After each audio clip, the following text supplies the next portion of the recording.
they've got some bullets to fire here. How big a draft is this for the Philadelphia Eagles? It depends on what you mean by big. If you're looking for instant results, like something that's going to help them this year or next year even, become a relevant, contending team, then I have no confidence because they don't have a quarterback still. So it's all irrelevant when it comes to sort of instant gratification. So if you assume that it takes a typical quarterback, a non-free agent quarterback, at least 2 seasons to get up to speed, we're probably 3 seasons away from anything that happens this season mattering down the road.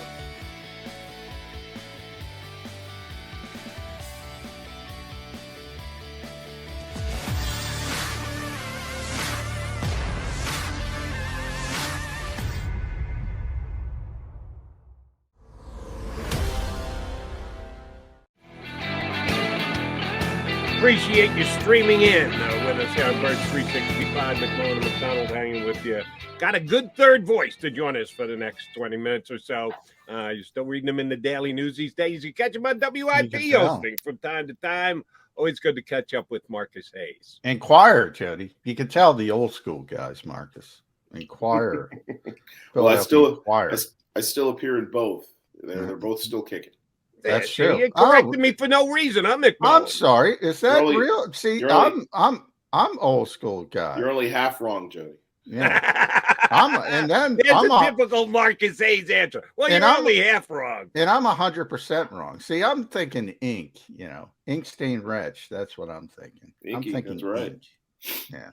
Marcus, good to catch up with you, brother. Appreciate it. 2 weeks out from the NFL draft, your confidence level that Howie Roseman et al., including the owner, although he said he's less involved than he was years ago, how prepped, how ready, they've got some bullets to fire here. How big a draft is this for the Philadelphia Eagles? It depends on what you mean by big. If you're looking for instant results, like something that's going to help them this year or next year even, become a relevant, contending team, then I have no confidence because they don't have a quarterback still. So it's all irrelevant when it comes to sort of instant gratification.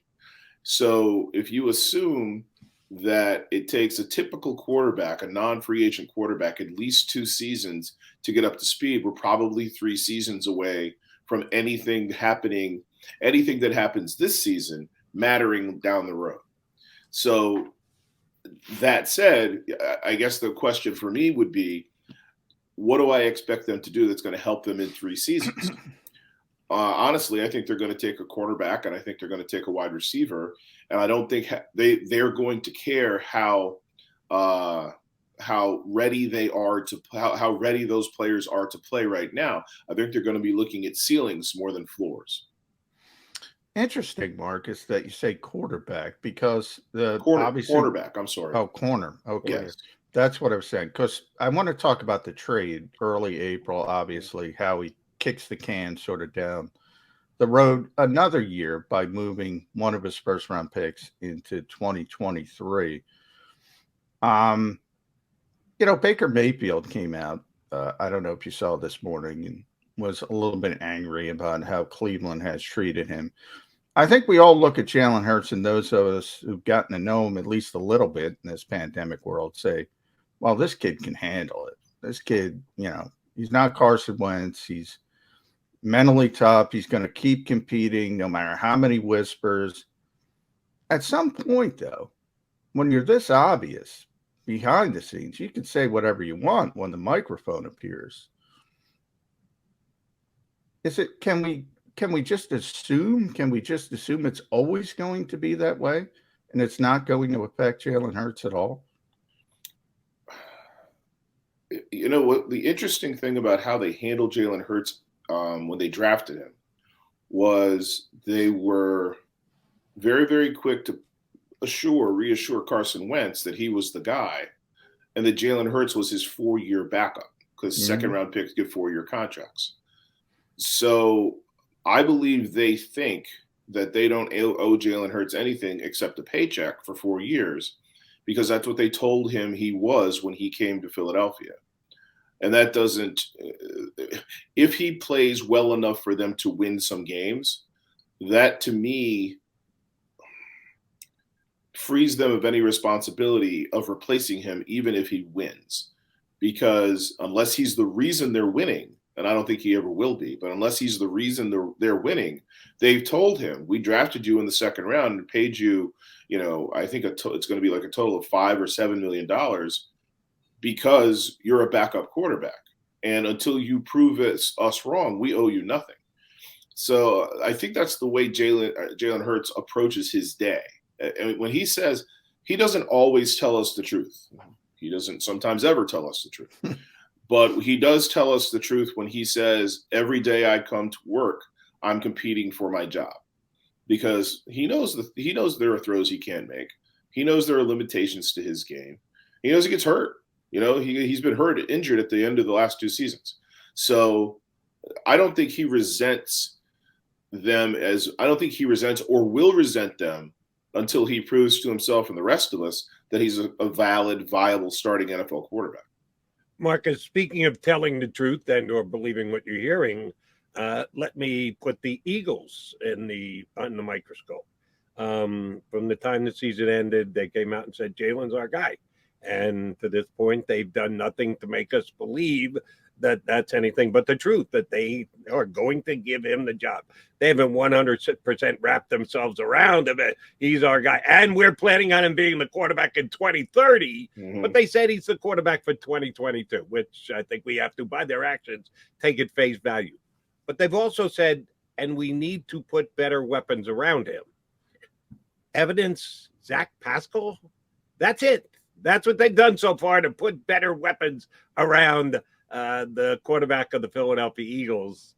Is it happenstance? They were almost Calvin Ridley acquisition away before he got caught for making illegal gambling moves. But the bottom line is the bottom line, and we're 2 weeks away from the draft, and they've done diddly squat to make Jalen Hurts' life easier.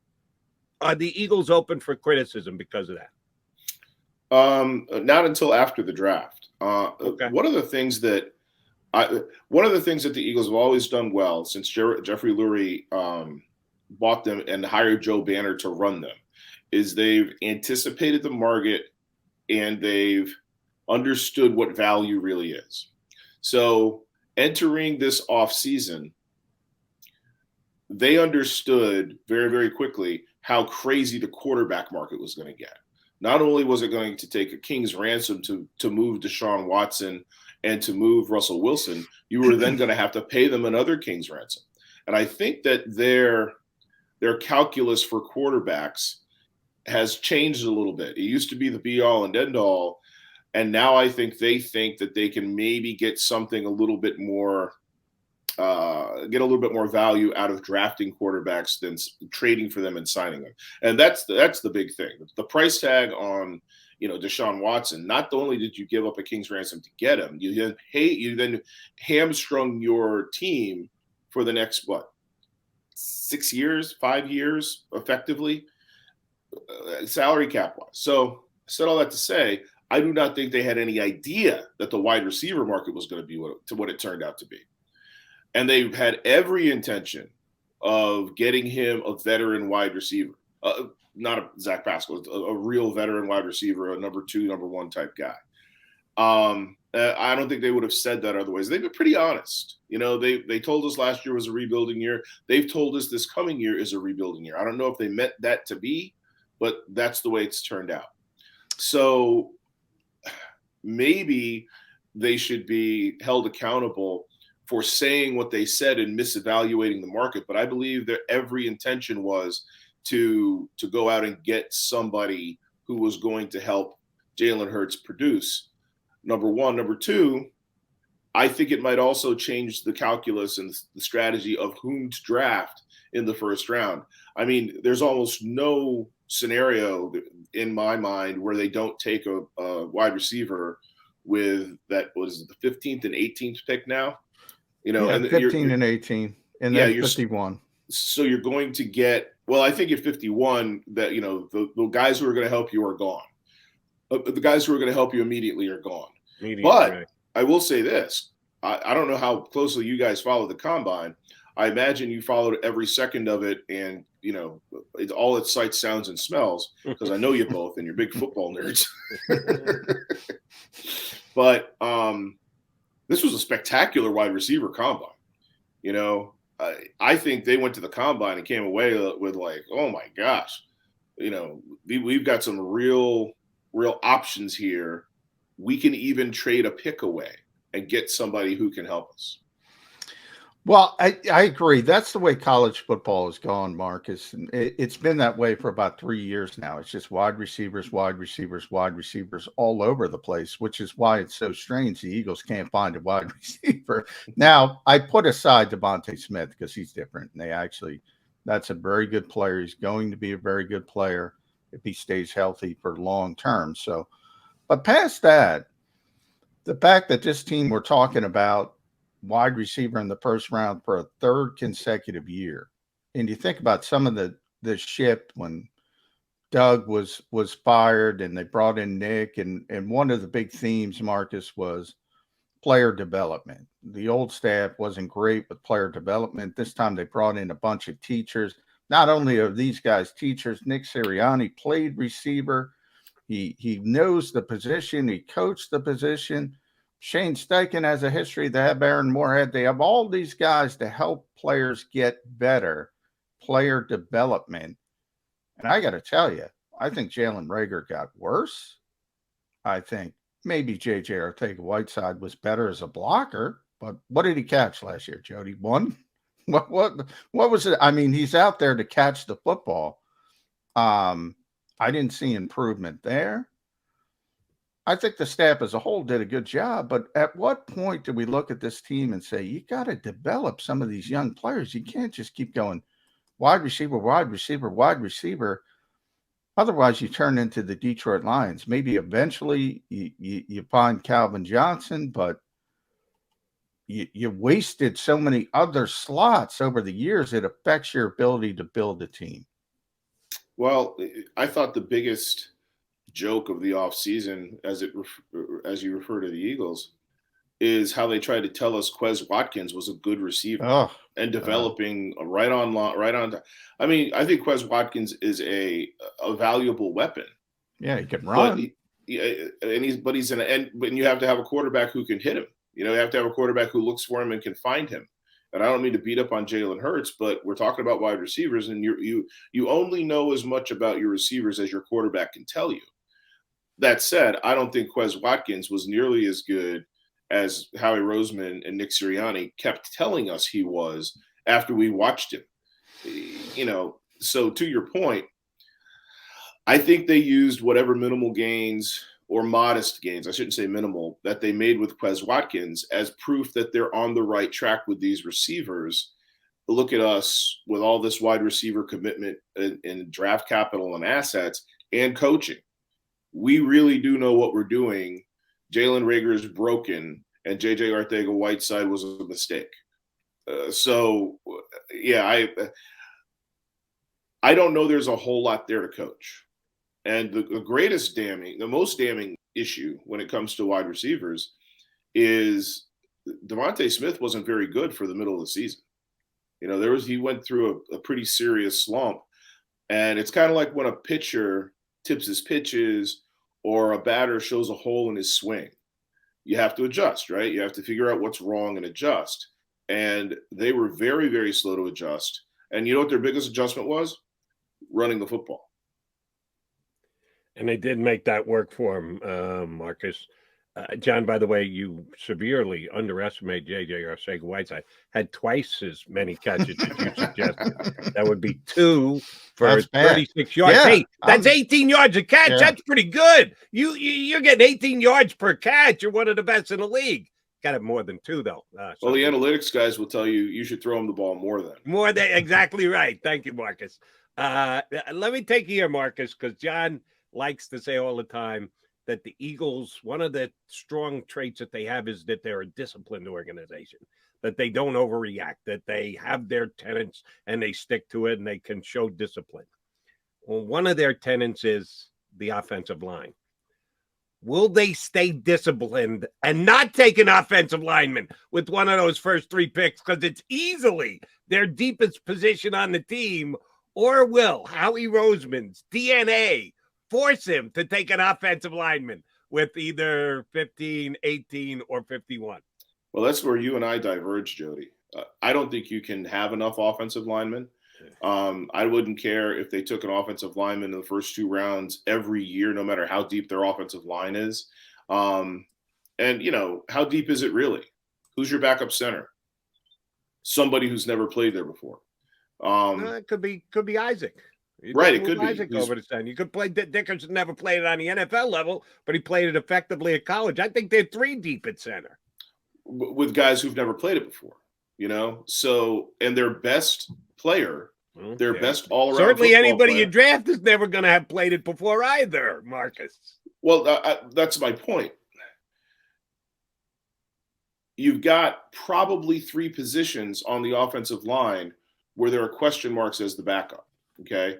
And let's be honest, Jalen Hurts is hot garbage without a great offensive line last year, and this was a great offensive line. And it's going to be a great offensive line this year.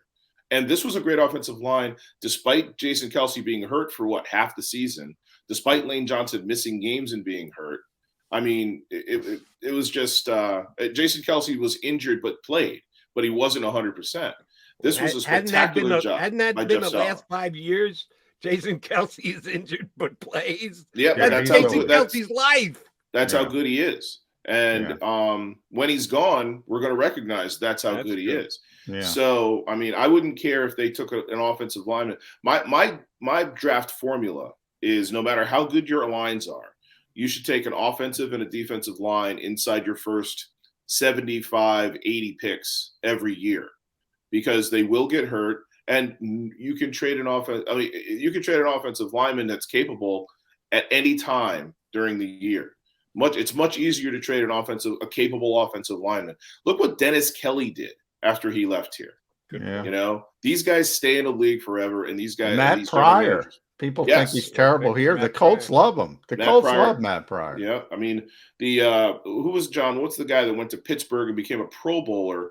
The Army guy, Villanueva. Alejandro Villanueva. Yeah, I mean these are just testaments to how valuable mediocre offensive linemen can be and become. So that said, I don't think they'll be disciplined. I think they do take an offensive lineman, somewhere, in the first or second day, and I will always endorse it. But the same goes true, especially for interior defensive line. I don't think you can have enough of those, which we saw, since they signed the guy from the Jaguars who got hurt. Talking about Tim Jernigan from the Ravens? No, it was after Jernigan. Jaguars. Really nice guy. DT. So anyway, they signed a defensive tackle who got hurt in the first game of the year. He hurt his foot the first game of the year. I think it was 2019. Malik Jackson. Malik Jackson, yeah. So he hurts Malik. So you can't have enough good young offensive or defensive linemen, and you can't have enough good backup offensive linemen. And think about this, Jody. Every one of those backup offensive linemen that they drafted and stored and taught, every one of them played last year. Yeah. And they played pretty effectively. That's why I'm saying I don't think they need to draft an offensive lineman. Here's my philosophy with the Eagles and offensive line as of right now. Feel free to use a 4th, 5th, or 6th round pick on an offensive lineman and watch Stoutland make him a starter in the league. I'm not taking a 1st, 2nd, or 3rd rounder. Give Stout a 4th or a 5th or a 6th and then make him into a viable start. That's not a bad plan. Jordan Mailata, 7th round pick. Jack Driscoll, 4th round pick, right, John? Yeah. So that's not a bad plan either. But again, you will never hear me criticize the Eagles for adding offensive line depth. And let's be honestly, unless you're going to get a guy of the talent, not with the caveats, but the talent of a Dickerson. You don't draft anybody in the first round, but usually anybody in the first round who's there at 15 or 18 is a project anyway. If you have a Just Add Water offensive lineman, they're gone early because remember the Lane Johnson draft? Offensive tackles went 1, 2, 3. Yeah. Yeah. And Chip Kelly wanted to take Deion Jordan, so the Eagles got lucky there. Got Lane Johnson. And by the way, Lane's going to be 32 next month. And he misses time every year. Yeah, and he's got that ankle, which is, a complete reconstruction. So you got to start thinking about life after.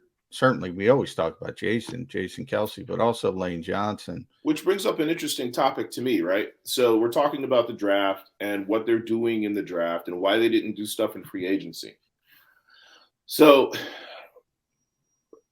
I was astonished that last year and this year they didn't address the quarterback position, not because Jalen Hurts has limitations necessarily. I think he's a fine backup quarterback, but because Lane Johnson's old, Fletcher Cox is old, Darius Slay is old. At the time, the tight end going into the season, Zach Ertz was old. Jason Kelsey is ancient. So you're paying these guys a lot of money. You're paying 5 guys, something like 50% of your salary cap or something like that. And any of them could be done tomorrow. So either let them go or give them a quarterback. I honestly believe now that last year and this year, the plan was and is whatever we get out of whoever this year we get. We get to the playoffs, great. If not, if we do, we do. If we don't, we don't, to quote Andy McPhail. However, our strategy has to be, cannot hinge on paying Jason Kelsey, Fletcher Cox, Darius Slay, at the time Zach Ertz, and Lane Johnson lots of money as 30-somethings and wasting a year because we have to actually start thinking about replacing those guys, and we get from them whatever we get, quarterback, and the quarterback's irrelevant. That to me was astonishing last year. It's more astonishing this year now that you've got a star in Devontae Smith, and I think probably the best offensive player is Dallas Goedert, their tight end, who got paid and will be here for a long time. So it's been interesting to me to watch their strategies unfold. And that's the reason, if you thought you had to win immediately, you would go with players in this draft who would help you win immediately. For example, there's a linebacker, Nakobe Dean. Dean. So if you had to win now, okay, you would add him to Nakobe Dean. If you don't, you would find one. You'd draft one in the second or third round and develop them. And I think that's kind of where they are. So that whole liturgy, that whole soliloquy, to my surprise, I think that they are taking two NFL seasons of Jeffrey Lurie's, progressing, lifespan to completely retool the team, ignoring the people who got them to the Super Bowl who still have tread on their tires. All right, let me play into your theory that they've got some very good veteran guys on the back nine for sure, making good money. We need to strike while these guys are still viable. And I think your theory holds some water. But it assumes the Eagles could have gotten a different quarterback, which is a bit of a stretch because Deshaun Watson said he didn't want to come here, didn't want to compete with it, didn't want to knock his buddy Jalen Hurts from the perch he was on. Russell Wilson didn't want to come to the East Coast of the country. Denver was as far east as he was going to go. Take those things out of play. That if the Eagles had been able to pay the tax, whatever it is, pay the player more, give Deshaun Watson even more guaranteed money that Cleveland did, which has the whole NFL up in arms. But if the Eagles had gone even further, maybe they could have talked Deshaun Watson into coming here. Which was the guy? Who was the guy they should have gone to unbelievable links end to get as their quarterback over the last couple of years? You mean with Deshaun Watson and Russell Wilson in play? Anybody who changed teams. Russell Wilson. Yes. It's a no-brainer. Russell Wilson, I think I wrote a column about this a few months ago when he was, when people were trying to get him. Russell Wilson was unbelievably good last year. I think he was the 4th highest rated passer last year with a broken thumb. And the year before that, he had 40 touchdowns. He's the only games he's missed are the ones he missed while his thumb healed enough so he could come back. And he's a running quarterback. He's a mobile quarterback who gains yards, but he never gets hit. He's the smartest quarterback I've seen, and with the entire package, since Steve Young. That's the guy he reminds me of constantly. And if you look at Steve Young's track record, and this was back when you could hit quarterbacks, Steve Young went to the Pro Bowl 4 times after he turned 33. So for me, it was Russell Wilson or bust. Deshaun Watson, exclusive of his issues, of his lingering sexual assault accusations and lawsuits, he probably isn't within 2 years of being as effective as Russell Wilson. So if I'm ready to win now, Russell Wilson's the guy I want, because he's won. He's been hindered by a guy that I always thought was kind of a fraud as a coach, a head coach. And when when the Legion of Boom evaporated, when it disintegrated, so did Pete Carroll's genius. So, I mean, I've always thought Russell Wilson, we're very lucky to be watching Aaron Rodgers. We're also very, very lucky to be watching Russell Wilson. It's kind of like when Isaiah Thomas and Michael Jordan were in the league at the same time. Yeah, and the Eagles can't stop talking. In a lot of ways, Russell Wilson is their white whale, because they can't stop talking about how close they were getting to him. They could have taken him in the second round if they wanted him that badly. They could have taken him in the first round, looked like geniuses if they wanted him that badly. So the Eagles tend to do that. They did it. Remember, they did it with Odell Beckham Jr. Chip came and said, "Oh, we had him as the best player in the draft." Now it's DK Metcalf. We had him as a top 15 player, but he was a medical red flag. Now, he was a medical red flag, but I don't know if they had him as a top 15 player. They love to You know who else was a medical red flag? Sidney Jones. Yeah. Yeah. Well, he should have been. Whenever they talk that mess about medical red flag in reference to DK Metcalf, I'm like, you have twice taken guys who, when you drafted them, they were in wheelchairs. Okay. So don't give me the stuff about DK Metcalf's, stiff neck. It's ridiculous. Medical red flag. But what you said was interesting to me about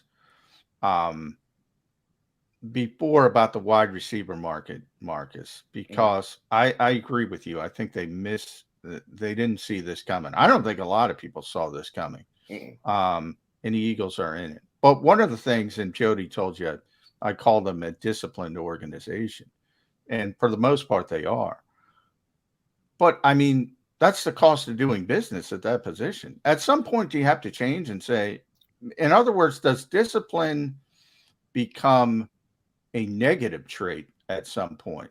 I mean, if that's the cost of doing business, you either get in the business or you don't. Well, and I agree with them so far. I shouldn't say so far. The market's over. The market's done. I agree with them that I believe these wide receiver acquisitions and signings are horrible values, right on down the line, just bad values. And I believe that you can get, not this year, but over the next 4 years, similar production from first and second round picks. I will say this, though. They're almost never wrong about the market. Not only that, they're usually ahead of the market. They're usually making deals and saving 15, 20% on these deals for themselves. Very, very team-friendly deals. This is the first time in my memory that and let's be honest, they understood what the quarterback market was going to be and nailed it. They stayed away from the quarterback. They stayed away from, and we're not even talking about to Jody's point, we're not talking about the guy's preferences. They're, no trade clauses, and I'm not going here, and I don't like this, and I'm interviewing teams who want to trade for me, which is crazy. How does Deshaun Watson pull that off? So no trade clause. That's how he pulled it off. But they were they were just wrong about the receiver market. They're dead right about the quarterback market. They were wrong about the receiver market. And I can't remember them ever being this wrong about any business matter. Not, they've made bad draft picks, but any business matter predicting where the floor for the market was going to be and where the ceiling was going to be. I think they were just astounded, but I don't know anybody who's covered football for more than a week who wasn't astounded.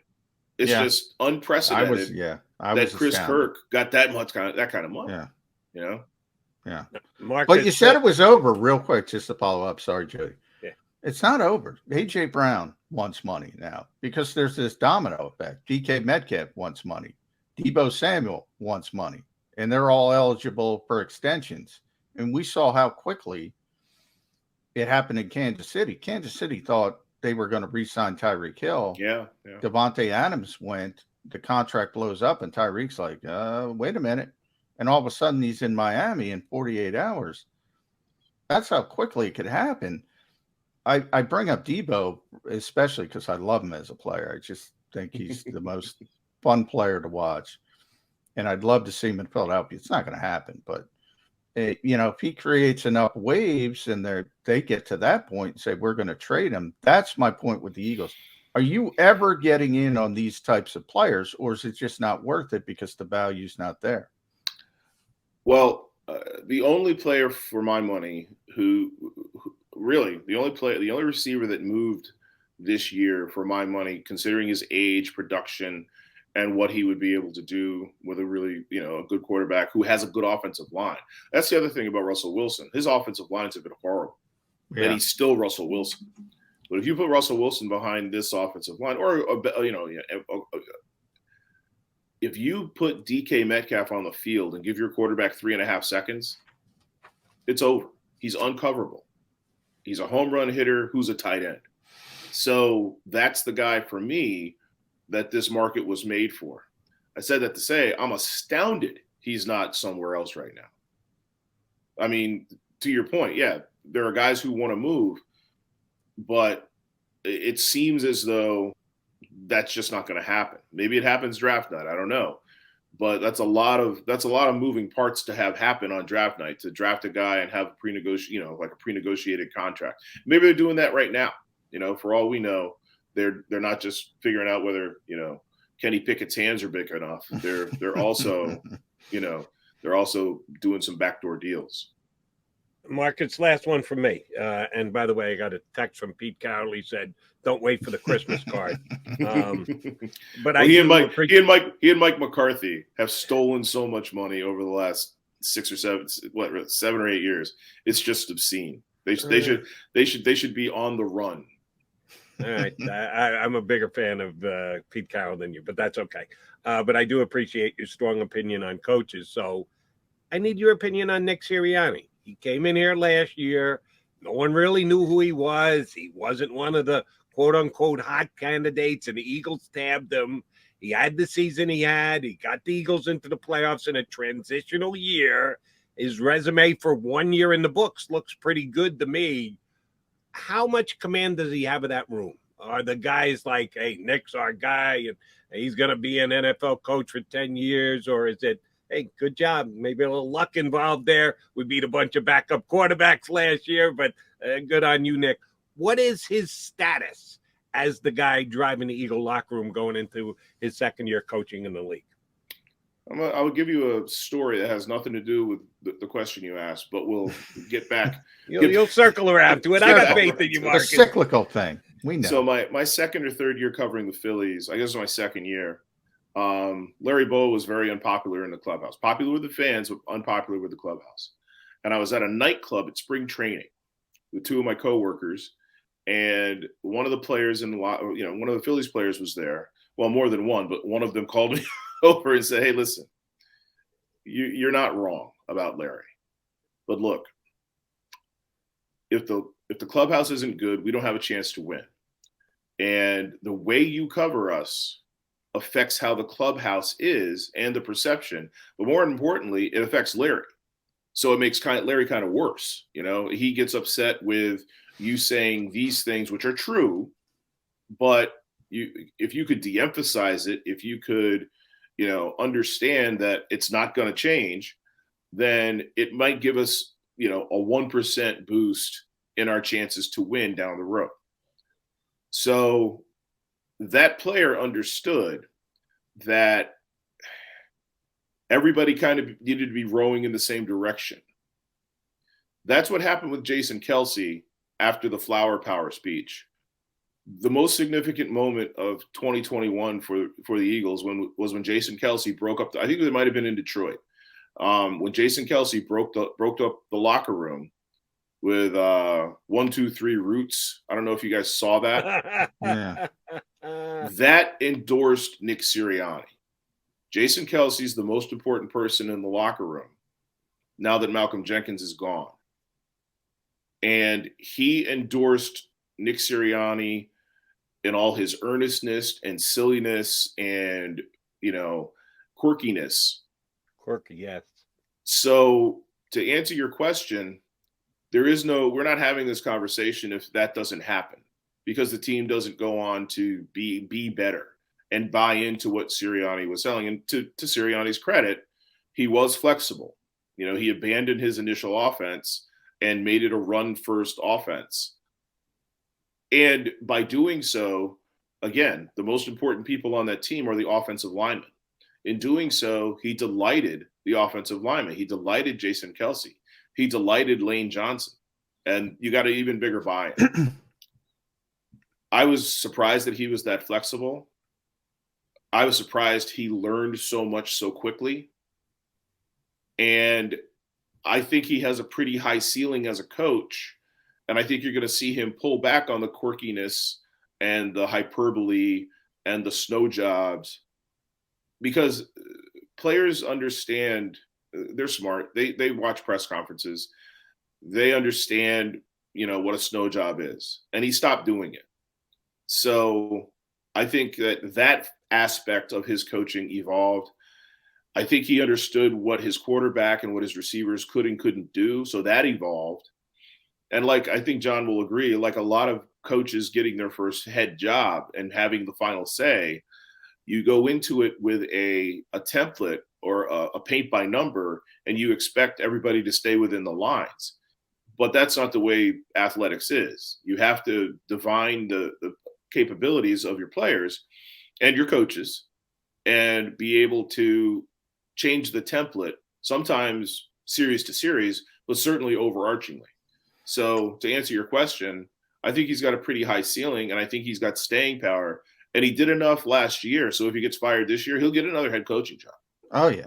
He's not getting. He did it. He did a heck of a job. I would argue he was the best rookie head coach, and I think Marcus is right. He shows bar. It was a low bar, but he shows a high ceiling. I think you're right as a head coach. Still has a way to go. And I'll wrap it up here with you, Marcus, because he called us Inquirer.com. Read him there at InkstainRetch, R-E-T, not W-R, on Twitter. We are football nerds. We'll take that hit. But I do want to get your thoughts on 3 things. I know you wrote about one of them. Clayton Kershaw, number 1, Alec Baum, and Matisse Thybulle. Now, are you talking about taking Kershaw out? Yes. Yeah, perfect game. There's been 23 perfect games in the history of Major League Baseball. Jody, I think that's correct. Correct me if I'm wrong. Sounds about right. 82 pitches, I think he was at. Out. Does that hurt the game of baseball? If we had a normal spring training, yes, but no. I mean, I'm astonished he threw 82 pitches. Nobody should be throwing probably more than 75 or 80 pitches right now, because they just didn't stretch out. And you can argue it shouldn't be this way, but it's been this way for 20 years. Guys are built up a certain way and monitored throughout the season. There might be a point this season where Clayton Kershaw throws 80 pitches again because he threw 112 the time before, and no matter what, he's not going 85 because he didn't sleep properly the night before. His biometrics are off. That's just the world we live in. So and I'm not a huge proponent of coddling pitchers. The Steven Strasburg getting shut down during the middle of a playoff run by the Washington Nationals. I thought that was absurd. But when that was allowed to happen, it was over. So, yeah, optimally, you let Kershaw stay in and try to finish that game. But especially with a shortened spring training. And what we're finding right now with these pitchers and their pitch counts is who did their work in the offseason. Because the Phillies have at least two guys who could probably go 90 pitches in their debuts. But they also have a bunch of guys who probably shouldn't go 50 and probably 75 in their second game because they weren't ready. And that, to me, I understand they were locked out or whatever. But some guys were ready. And so that's how I feel about Kershaw. As far as Alec Boehm goes, I don't buy him. I don't think he's sorry he said what he said. I think he's sorry he got caught saying, I hate this bleeping place. I bleeping hate this place. I think he's sorry that, the technology exists to out him. I think he does bleeping hate this place. That's the vibe I got from him all spring training when I was down there. And let's be honest, he's a 25-year-old kid who got sent to AAA last year after a great rookie year. And then they groomed another prospect to take his job, right? The biggest story of spring training was Bryson Stott unseated Alec Boehm at third base. He's the starting third baseman. Alec Boehm is a backup player now. And when the rosters contract, he might be a starter in AAA again.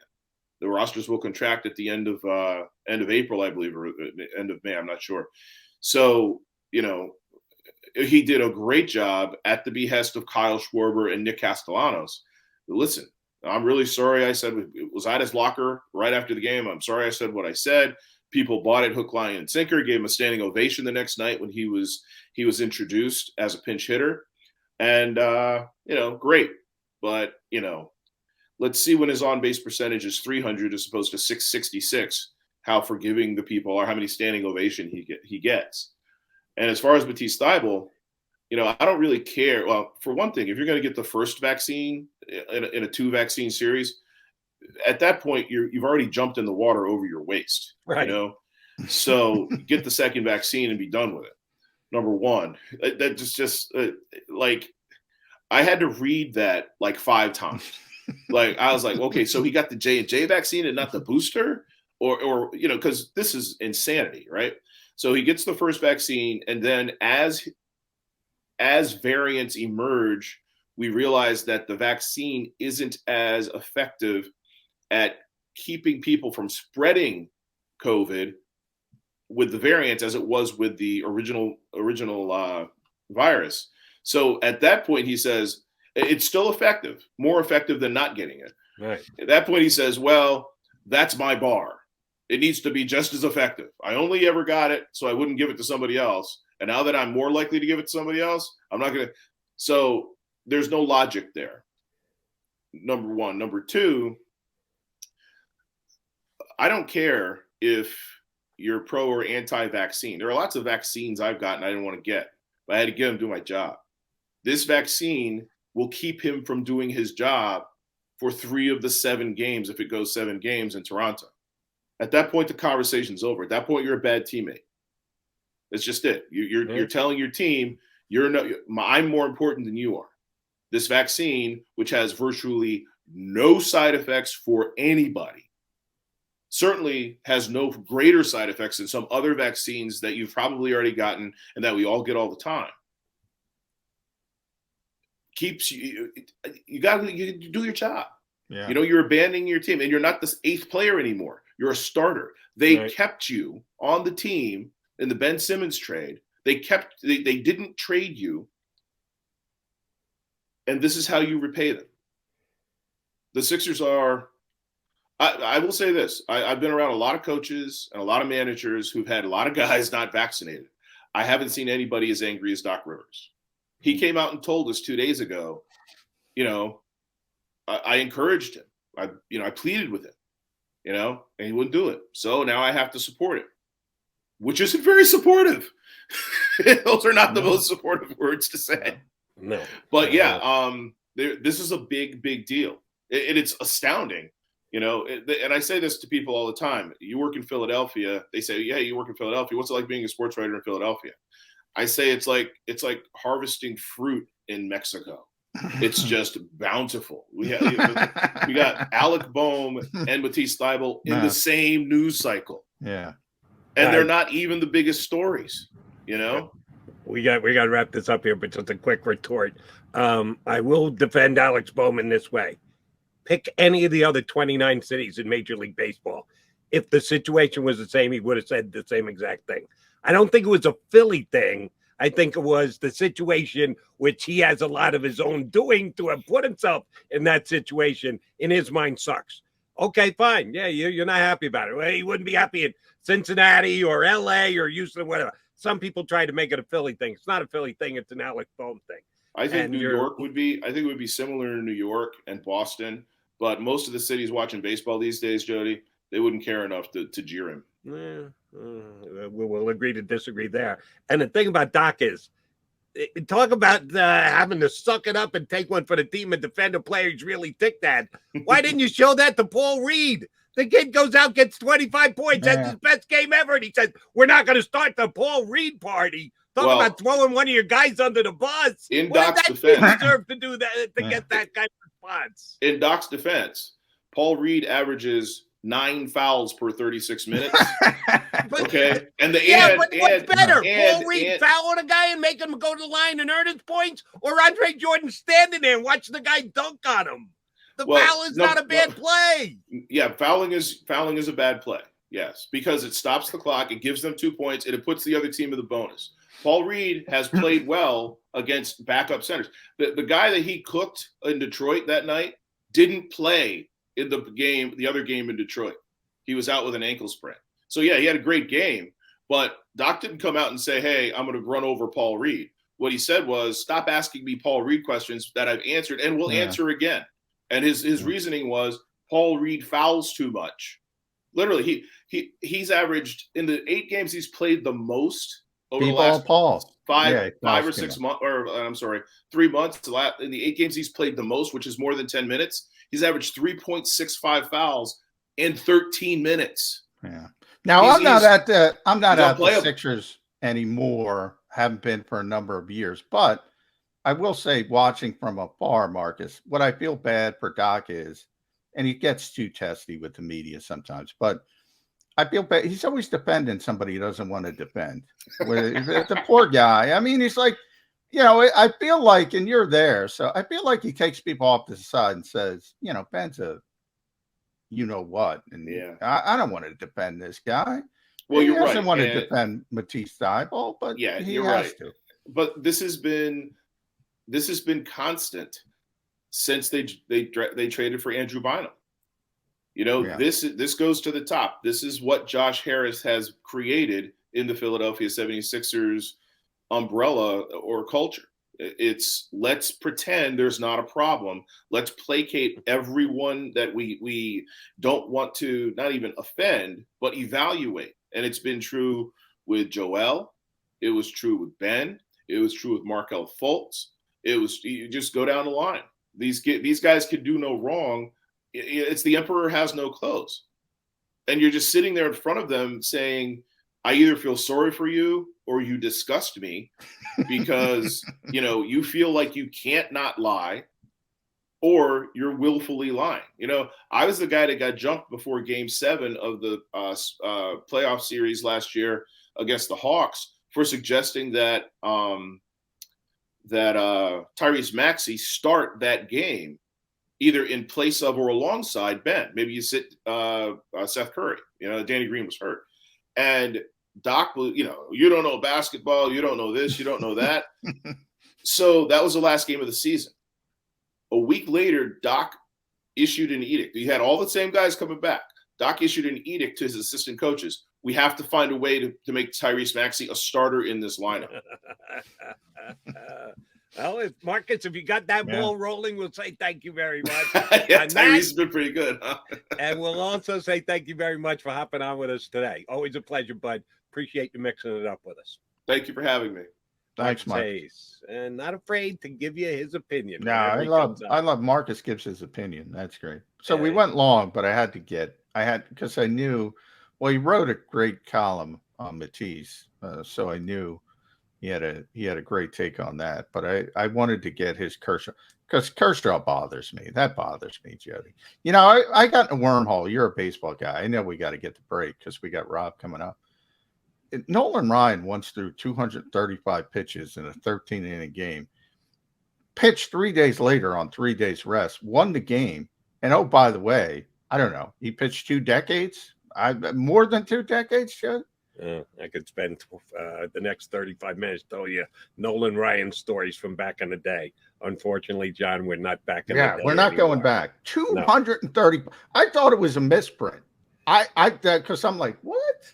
No, it was real. 235 pitches, struck out 19 batters. Those days are long gone, and they're not coming back. Yeah. But we are coming back. We got to take a quickie timeout, come back. You got Mac and Mac on Birds 365.